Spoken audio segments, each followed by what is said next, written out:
exciting developments on the Meta platform. What is CASC?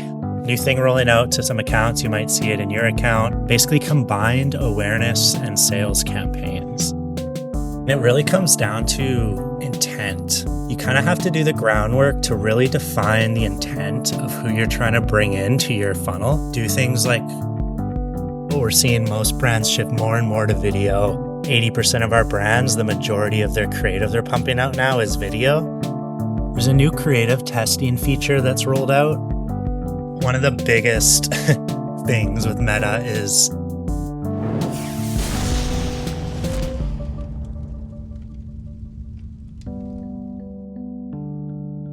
This episode is brought to you by Contentful.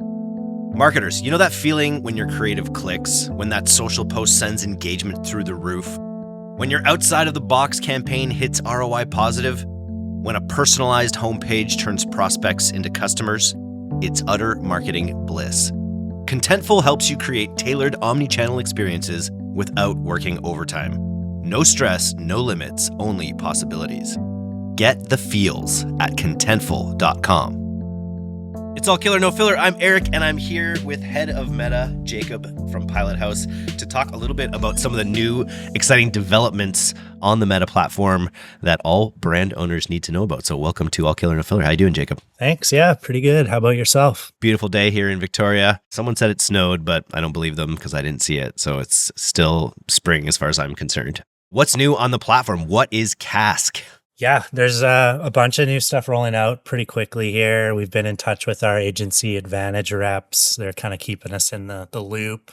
CASC, new thing rolling out to some accounts. You might see it in your account. Basically combined awareness and sales campaigns. So there's been a lot of chatter about engagement traffic, how low quality, it can end up being when you're optimizing to sales. That's what you care about. Historically, we've always kind of pushed our clients to, optimize just to purchases, right? You don't want those window shoppers. But what they're doing now is, testing with specific brands who are running some reach or video view campaigns where you can actually set like sales as another optimization point on top of that and layer that. So it's actually saying, we want to push your ads out, get a ton of awareness going for that longer term view as you grow throughout the year, stock your pool, but also we need immediate sales. So it's like best of both worlds. And in terms of like the brands, it's like Meta was listening to the All Killer No Filler podcast, because I feel like we've been talking about that for so long and people have been so hesitant, as you're saying, to, just run awareness style creatives or targeting. So they're kind of like, let us just do it for you. Makes sense. Yeah, a lot of brands will have their awareness campaigns running and then their purchase campaigns running. It's hard to map what is the true value of our awareness campaigns as it translates into our sales campaigns. But this combined campaign is really going to kind of bring it all together, optimize for both within that, allow you to consolidate even further, have less campaigns, but have higher budgets on those campaigns, which, as we know, is a big win with Andromeda. So a lot of these changes we are going to talk about are pretty related to Andromeda, and they're just building upon that. But yeah, it's pretty cool. We've seen it on just a couple accounts.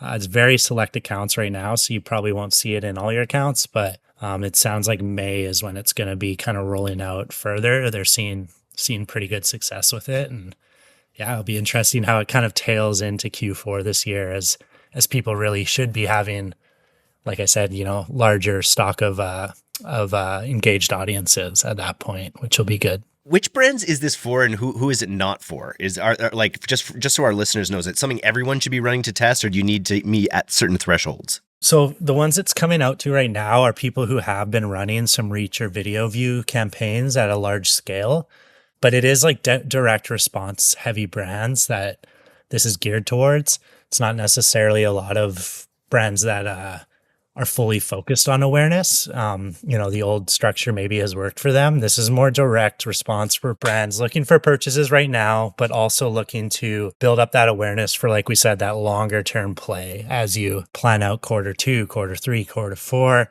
Running these now should start to build that quicker while also not sacrificing the direct response that you're hoping to see in the short term. For brands that have been running on a purchase objective for a long time and are now looking to either use CASC if it's available to them or experiment with a higher upper funnel creative, what's your sort of high level take on how they should be thinking about creative differently for those segments, for the awareness sort of audience? Yeah, I mean, it really comes down to intent. So you kind of have to do the groundwork to really define the intent of who you're trying to bring into your funnel. You do things like go into SEMrush and search the brand, search the top 100 keywords that people are looking for, use Gemini or GPT to really distill that down into, okay, the intent of our audience is people who, let's say you're doing a board game company or something. The true intent is people are looking for party night games, right? Let's just say that's to get together with friends. The togetherness of friends is what. Yeah, and then you address within that the intent of like their worries. Oh, like a common theme here might be that they're worried about buying the wrong game for party nights. Or too complex. Everyone hates games being explained games. So that has to be a simple game because if it's too complex, everyone will hate you. Simple rule, fun, great for party nights. And then you're not just guessing, right? You're not just shooting in the dark. You have this like intent bucket. You're developing creative around that, mostly video. We're seeing most brands shift more and more to video. I would say like 80% of our brands, the majority of their creative they're pumping out now is video. And the first 2 seconds, you got to hit it. Like, are you worried about buying the wrong game for game night? Boom, our game is here for you. And you're starting to build this strategy around that intent bucket. And then you're working some other intent buckets in terms of variety. You need variety with Andromeda. And what you're going to find is combining that into these new, combined awareness and sales campaigns should give you the best of both worlds. It's going to make people aware of you. It's going to get chatter going, comments on your ads, right? That's one downside of purchase-focused campaigns is that a lot of time people will just purchase. They'll click through, they'll purchase. They're not those engagers who are building up your community. They're not commenting. They're not liking your posts. So getting best of both worlds in there is going to just be huge for your optics, finding other endorsements or brands to partner with and social proof. So I think like in terms of what you're thinking of creatively, it needs to come down to that intent. And you really need to bucket that into your strategy, if that makes sense. Makes perfect sense. So CASC is coming. Start thinking about other parts of your funnel. Super exciting. Now, the other piece is Meta has its own Clippy now. Is that right? Do we have our own little campaign helper that talks with us as we're building campaigns? Yeah, we've just, like last week, we started to see this show up. And Agency Advantage, again, sent us a little blurb on it, very brief, but basically, Meta AI Business Assistant is rolling out to accounts. It's going to be like a little chat bot where you can just go in and just start asking it questions right in the account. What are my top ads based on conversion rate the last week? What's a common theme between these ads? Things you might, you might ask GPT or Gemini, but the fact that this business assistant is completely integrated to your Meta ad account is obviously going to be huge. Like it's going to be a big win as we're, generating reports for clients or as clients are needing specific insights. Just asking this bot is going to be super helpful as an assistant. Moby in Triple Whale is kind of similar. A lot of these brands are pumping out their own sort of chatbots because they want to keep you on platform, right? They don't want you using the other companies. But yeah, the first version of Meta's is rolling out, and definitely look out for it in your accounts because it's going to be helpful in a lot of varieties. There's also like image uploading functionality where you can like upload specific images, ask it how it's going to do, like in the what campaign might be best for an ad like this, and you upload the image and it's going to distill that, cross-reference it against your data. So it's going to do a lot of that work, but at the same time, like you're still going to have to do that groundwork to know your intent buckets. You can't just rely on what you're seeing in Meta because it's a self-learning system. You might get into your own little corner and back yourself into that corner unless you're doing that external research, right? Yeah, I think that's super interesting. And I saw an interesting tweet. I forget who it was by last week, but it was about how much money Meta spent on the metaverse versus like giving their advertisers some creative intelligence, like some data about, you know what I mean? Like actually, I just used Motion actually for the first time last week on our account, on D2C's like subscriber account.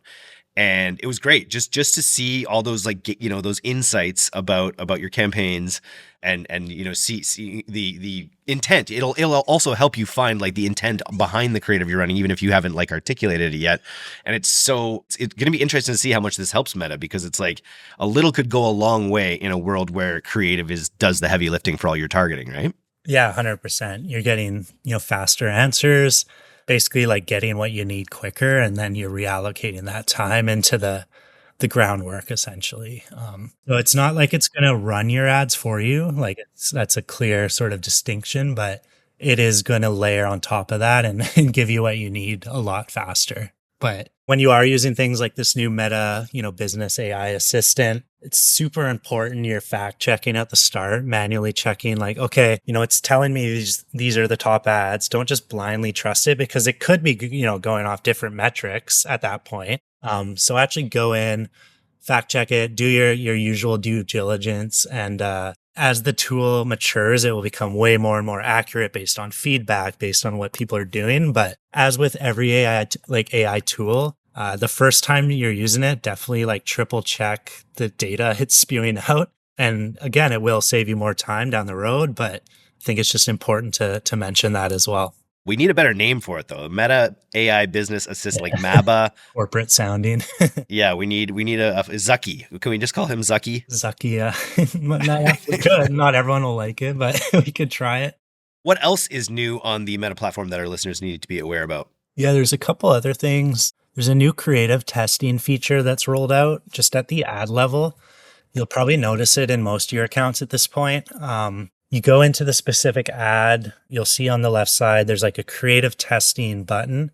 You click that, you can do up to 5 tests per once. So you could actually basically say, and again, this is aligned to Andromeda and needing creative variety. You could say, okay, we have a sale coming up for Easter. Let's take our Easter hero creative that we've developed here. Maybe it's a UGC video. Let's get 5 versions of it with different hooks in the first 3 seconds. Let's use this creative testing feature in our top campaign, and you upload those 5 creatives within it. You could change the headlines if you want, the copy if you want, and then it's going to basically stagger the audience within those equally across the 5 and run that test for you. So you don't need additional campaigns. You don't need additional ad sets. You don't even need additional ads.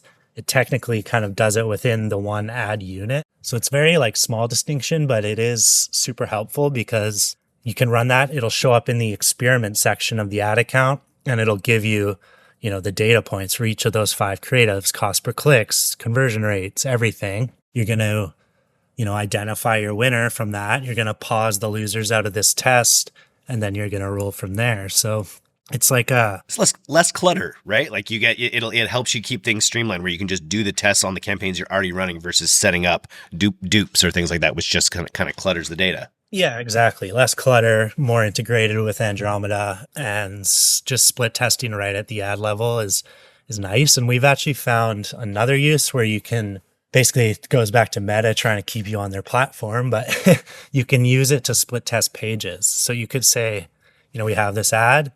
Let's do 5 versions. Let's actually keep the same creative in every ad, same copy, same headlines. And the only thing we're going to change is the URL. It allows you to do that. So you could have the same ad running to homepage, to the product page, to a pre-sale page, to a collections page, and just run it for the experiment. And again, look at the data throughout the whole thing. Add to cart rates, conversion rates.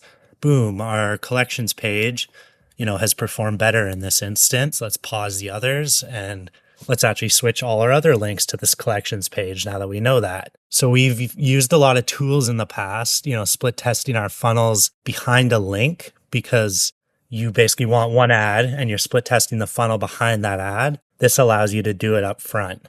And then you pick the winner. It keeps all the social proof. Maybe down the road, you want to test another page, just set up another creative test on that winner with the new pages, but your original ad still runs with the likes, the comments, that doesn't reset. So that's another big win to kind of split test, not just creative, but also your funnels using that creative testing feature. They don't call it like a page testing feature, but it's a little thing you can use it for sure. That's like Rubik's. They must. Well, we've had a lot of people from Meta on the podcast. They must listen to the podcast. It's actually like there's a lot of brands that maybe are worried about it. I'm not too sure, but like Volume is another one, like where it's that is their main thing, is like split testing funnels.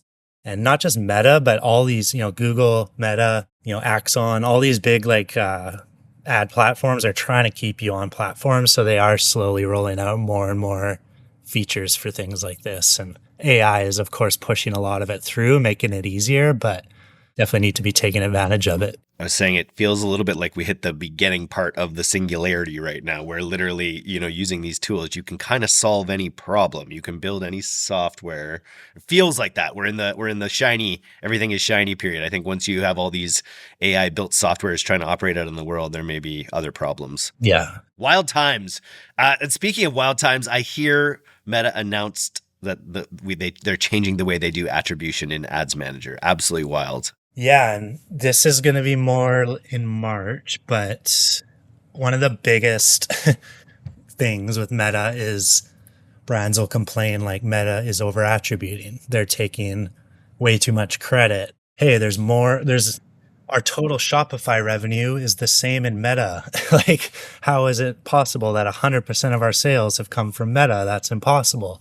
And it's because of this whole idea of view attribution, right? Meta, you're pushing ads on everyone through Instagram, through Facebook. Anyone that foresees that ad, and purchases another way, maybe they purchased through Google, but they still saw a Meta ad, even if they scrolled right by it, Meta would claim attribution as a view conversion. So you could still break it down like click versus view, but they're changing the way they do that. And basically the way they're defining an engaged view. Engaged view has been around where it's like, they actually have to watch, 10 seconds of a video to count as a view attribution. But that is shifting apparently. I don't know all the details.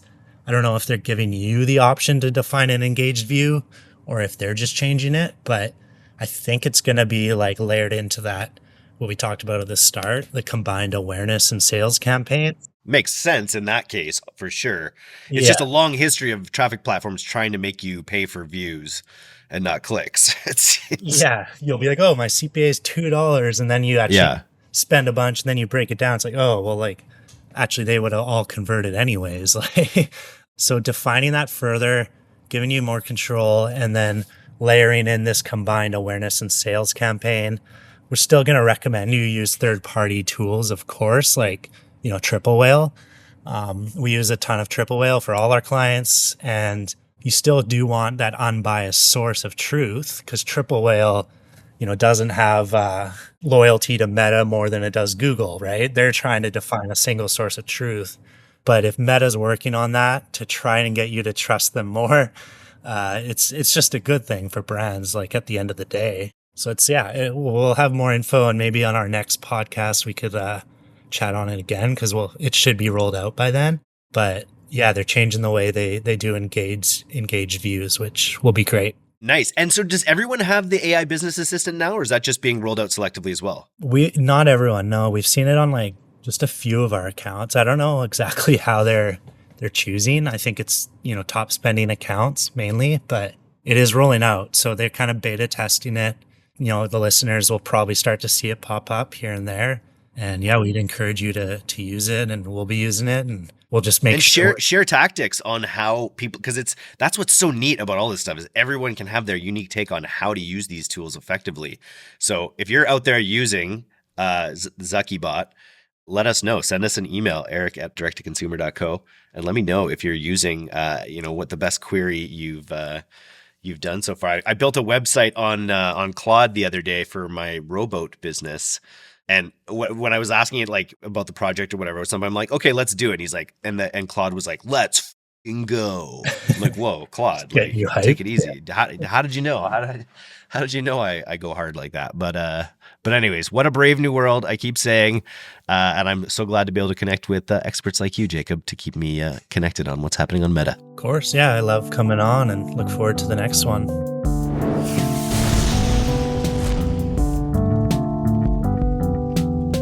Thanks for listening to today's episode.